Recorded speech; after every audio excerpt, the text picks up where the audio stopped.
If we start at, well, what's actually changed? Well, most directors I speak to still think it's 2020 when it comes to HMRC.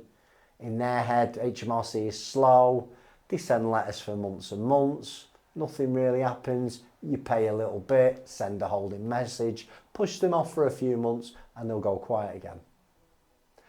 And that kind of used to be true, but it isn't anymore.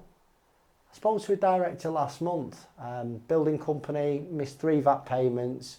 He had about 20 grand on the PAYE that was due as well. And the last contact that he'd had from HMRC was about 3 months ago. And he said, Chris, I genuinely think that they've forgotten about me. But they hadn't forgotten about him. They've just had enough of sending letters that weren't getting a response.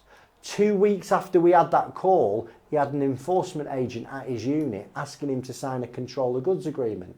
So they signed it against his van and his tools. And the same officer said, listen, if you don't get this dealt with in the next 4 weeks, we're going to prepare a winding up petition. So 3 months of silence, and then bang, they're all over him like a rash. And here's what's changed. HMRC have got around 2,500 additional staff, and they're specifically focused on enforcement and collection.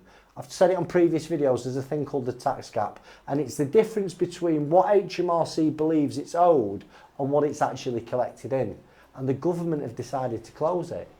And the vast majority of that tax gap is sitting inside small and medium-sized businesses just like you. So the lesson is this: if you're treating HMRC like they're the slow-moving beast from before COVID 2019, you are going to get caught out. The map that you're using in your head is wrong, and directors are going to get hurt this year if they don't update their thinking.